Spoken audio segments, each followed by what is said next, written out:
రెండు తెలుగు రాష్ట్రాల్లో digital library అనేది ఎక్కడ లేదని, అందులోనూ ముఖ్యంగా అనంతపురంలో ఎంతో ప్రతిష్టాత్మకంగా తీసుకొని గత తెలుగుదేశం ప్రభుత్వంలో కాంపిటీషన్ ఎగ్జామ్స్కి కూడా ప్రిపేర్ అవుతున్నటువంటి స్టూడెంట్స్కి చాలా అద్భుతంగా ఉపయోగపడుతుందన్న నేపథ్యంలోనే కోట్ల రూపాయలు వెచ్చించి అక్కడ గ్రంథాలయాన్ని, డిజిటల్ గ్రంథాలయాన్ని ఏర్పాటు చేసిన నేపథ్యంలో ఈ ప్రభుత్వం వచ్చిన తర్వాత పూర్తిగా ఆ డిజిటల్ గ్రంథాలయాన్ని నిర్వీర్యం చేసిందని చెప్పేసి చెప్తున్నారు మాజీ గ్రంథాలయ చైర్మన్ గౌస్ మొహిద్దీన్.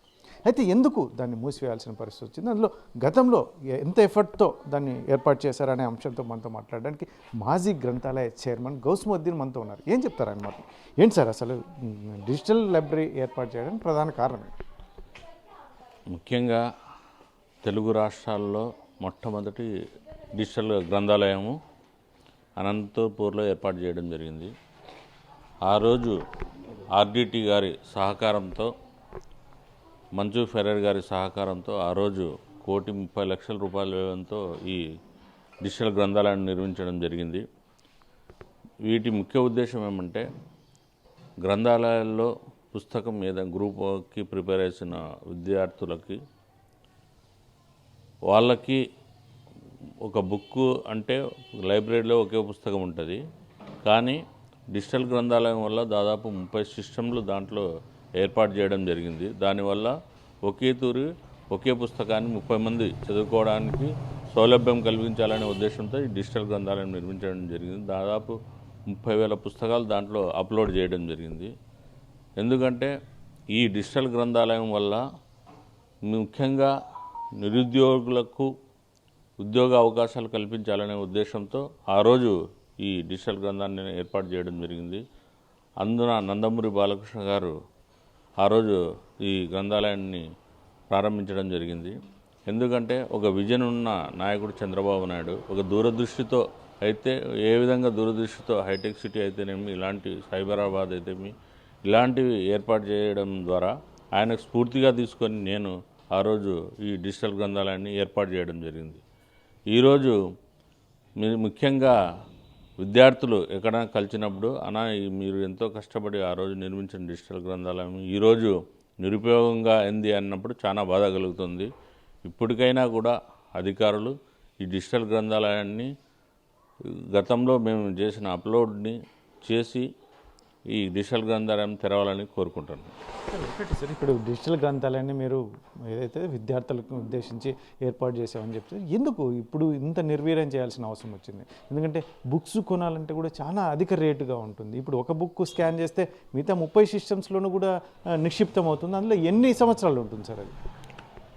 ఇది ఒక్క తూరి స్కాన్ చేసి దాన్ని సిస్టంలో పొందుపరిస్తే దాదాపు 3 సంవత్సరాల వరకు దాంట్లో ఉంటాయి. కాబట్టి దాన్ని వచ్చే విద్యార్థులందరూ కూడా ఎందుకంటే ఈ గ్రంథాలయం రావడానికి చాలామంది విద్యార్థులు పల్లెల్లో నుంచి కూడా ఈ డిజిటల్ గ్రంథాలయం డైలీ దాదాపు 1000 మంది విద్యార్థులు ఈ గ్రంథాలయానికి వస్తారు.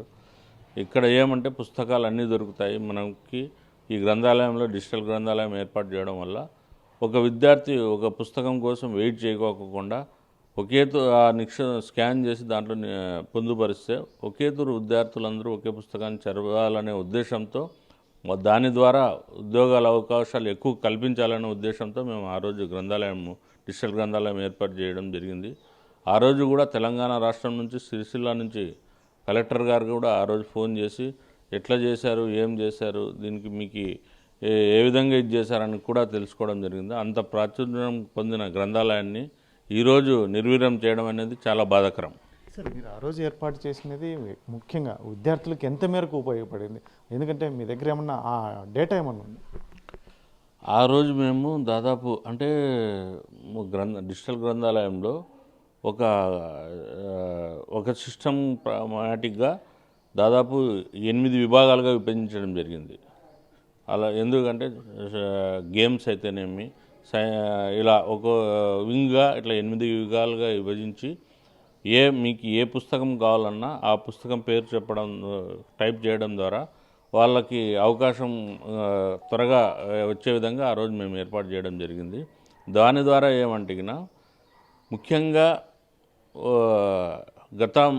ఎప్పుడు కూడా గ్రంథాలయంకి వచ్చేటప్పుడు విద్యార్థులు ఏమంటే, సార్ ఈ పుస్తకం లేదు, ఈ పుస్తకం అందుబాటులో లేదు, ఇవన్నీ వచ్చి మాకు కంప్లైంట్ చేయడం ద్వారా సరే ఇంతమంది విద్యార్థులు వస్తున్నారు అడుగుతున్నారు, వాళ్ళకు మనం సరైన సౌకర్యాలు ఏర్పాటు చేయాలని ఉద్దేశంతో ఆ రోజు మంచు ఫెర్రర్ గారికి దాదాపు 10-15 తూర్లు పోయి ఆయనకి విన్నవించి ఆయన ఇట్లా ఈ విధంగా చేస్తే బాగుంటుందనే ఉద్దేశంతో అది డిజిటల్ గ్రంథాలయం ఫ్రంట్ కూడా పుస్తకం ఒక తెరిచిన పుస్తకాన్ని ఆవిష్కరించే విధంగా ఉంటుంది, పుస్తకానికి లోపలికి వెళ్ళే విధంగా ఆ రోజు ఏర్పాటు చేయడం జరిగింది. అది డిజిటల్ ఇది లైబ్రరీ కూడా సెంట్రల్ ఏసీ సౌకర్యం కల్పించి అంత అద్భుతంగా నిర్మించడం జరిగింది. చాలామంది అప్పుడు గతంలో కలెక్టర్లు అయితేనేమి, కోనాశేఖర్ గారు అయితేనేమి, అరుణ్ పాండ్యన్ గారు అయితేనేమి, అందరూ ప్రతి ఒక్కరు అధికారులు అయితేనేమి, అలాగే మినిస్టర్లు అయితేనేమి, శాసనమండలి చైర్మన్ ప్రతి ఒక్కరు ఆ గ్రంథాలయాన్ని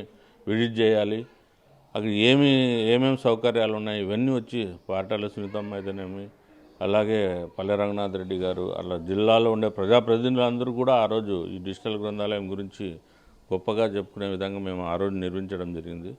ఏది చేసినా మేము అక్కడ ఉన్న విద్యార్థులు వచ్చి వాళ్ళకు సౌకర్యాలు, ఉద్యోగ అవకాశాలు కల్పించాలి, ఒక మంచి భవిష్యత్తు విద్యార్థులకు ఇవ్వాలనే ఉద్దేశంతో ఆ రోజు మేము ఈ కార్యక్రమం నిర్వహించడం జరిగింది. అలాగే గ్రూప్ 1, గ్రూప్ 2, గ్రూప్ 3 విద్యార్థులకు మేము దాదాపు 58 రోజులు ప్రీ కోచింగ్ ఇప్పించి వాళ్ళకి సొంత ఖర్చులతో నేను వాళ్ళ భోజన వసతి కల్పించి నేను ఏర్పాటు చేయడం జరిగింది. దాంట్లో ముఖ్యంగా ఏమంటే దాదాపు 60 మంది విద్యార్థులకి ఉద్యోగాలు రావడము అది చాలా సంతోషకరం. వాళ్ళంతా వచ్చి ఇక్కడికి ఇంటి దగ్గరికి వచ్చి సార్ మాకు ఆ రోజు మీరు చేసిన మంచి కార్యక్రమం వల్ల మాకు ఉద్యోగాలు వచ్చాయని చెప్పడం చాలా ఆనందంగా కలిగించింది. సార్ ఒక విషయం సార్, ఇప్పుడున్న పరిస్థితుల్లో అది గ్రంథాలయాన్ని పూర్తిగా నిర్వీర్యం చేయడం, ఎందుకంటే ఆ బుక్స్ కొనాలంటే కూడా చాలా ఖర్చుతో కూడుకున్నది. ఎందుకు ఈ రకంగా అధికారులు నిర్ణయం తీసుకోలేకపోవడం ఎందుకు అని? ఒకటండి, ఒక మంచి గ్రంథాలయం ఏర్పాటు చేసి మేము ఇవ్వడం జరిగింది, దాన్ని సద్వినియోగం చేసుకోవాలి. ఎందుకంటే ఎక్కడ లేని గ్రంథాలయం ఏపీ తెలంగాణ మొట్టమొదటి గ్రంథాలయం అని చెప్పుకున్నప్పుడు దానికి తగ్గ అక్కడ వసతులు కల్పించాలి, విద్యార్థులకి మనము అవకాశాలు కల్పించాలి, దాని ద్వారా ఇంకా రీడర్స్ని గ్రంథాలయానికి రప్పించాలి. అది తెలియకోకుండా ఇన్ని రోజులు దాదాపు నాకు తెలిసి చాలా రోజులుగా ఇది చేయలేదని చెప్పి కొద్దిమంది విద్యార్థులు వచ్చి నాకే చెప్పడం జరిగింది. సార్ ఇట్లా మీరు ఆ రోజు సిస్టమ్స్ పెట్టి ఒక స్కానరు ఒక నిమిషానికి 60 పేజీలు స్కాన్ చేసే స్కానర్ ఆ రోజు ఏర్పాటు చేయడం, దాదాపు అది 1,60,000 రూపాయలు స్కానర్. అలాంటి స్కానర్ తీసుకుని వచ్చి మేము ఏర్పాటు చేయడం జరిగింది.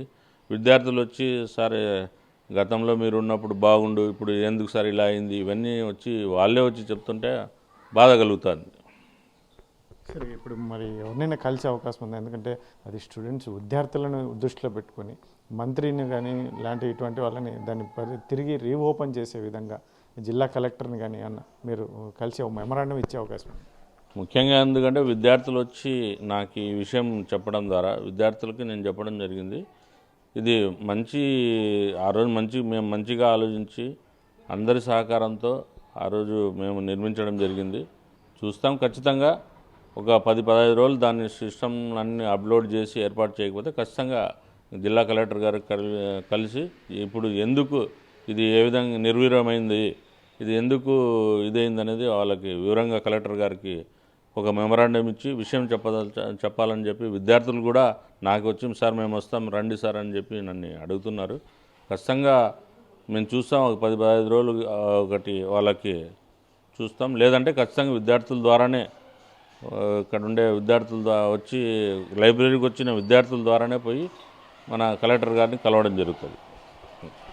ఇది ఏదైతే ఉందో ఎంతో సదుద్దేశంతో, ముఖ్యంగా అనంతపురం జిల్లా లాంటి కరువు జిల్లా, ఇక్కడ పేద విద్యార్థులు చాలామంది ఉంటారు. ఇటువంటి పరిస్థితుల్లోనే మరి ఒక బుక్ని ఒకరి తర్వాత ఒకరు చదవాలంటే చాలా సమయం అవుతుంది. అందుకని ఇక్కడ డిజిటల్ లైబ్రరీని ఎంతో ప్రతిష్టాత్మకంగా నందమూరి బాలకృష్ణ చేత కూడా, ఎందుకంటే ముందు ఎంట్రన్స్ కూడా ఒక బుక్ లాగా ఉంటుంది. ఇటువంటి పరిస్థితులు నందమూరి బాలకృష్ణతో ప్రారంభించినటువంటి పరిస్థితి. ఇటువంటి పరిస్థితుల్లోనే అక్కడ ఏమాత్రం ఖర్చు లేనటువంటిది ఇప్పుడు స్కాన్ చేసి సిస్టమ్స్లో పొందుపరిస్తే దాదాపు ఒకే బుక్ని 30 మంది చదువుకునే కోలుకునే అవకాశం ఉంది. ఇటువంటి పరిస్థితుల్లో జిల్లాలో ఉన్న లైబ్రరీస్ కూడా చాలా పెద్ద ఎత్తున మేము అభివృద్ధి చేయడానికి ఆ రోజు కృషి చేసినటువంటి పరిస్థితుల్లో ఈరోజు రాజకీయాలకు అతీతంగా ఖచ్చితంగా ఇటువంటి కార్యక్రమం, ఎందుకంటే పేద విద్యార్థులను దృష్టిలో ఉంచుకొని ఈ ప్రభుత్వం ఈ గ్రంథాలయాన్ని పూర్తిగా నిర్వీర్యమయ్యేలా చర్యలు తీసుకున్న నేపథ్యంలో ఇది ఒక్కసారి పునరాలోచన చేయాలని, ఎందుకంటే చాలామంది పేద విద్యార్థులకు ఉపయోగపడే అంశం కాబట్టి, ఎందుకంటే ఇది రాజకీయాలకు అతీతంగా చేయాల్సిన అంశం కాబట్టి ఇన్ని రోజులు వెయిట్ చేసాం. చాలామంది విద్యార్థులు కూడా ఎంతోమంది ఉద్యోగాలు వచ్చి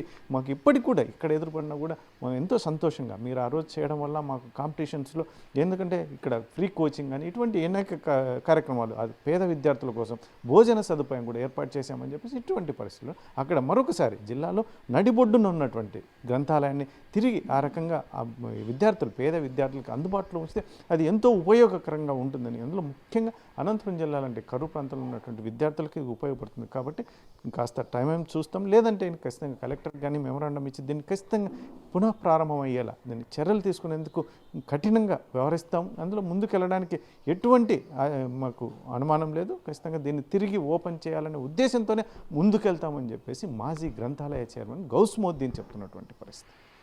కెమెరా పర్సన్ సుధాకర్తో చల్లాకి నాయుడు, RTV, అనంతపురం జిల్లా.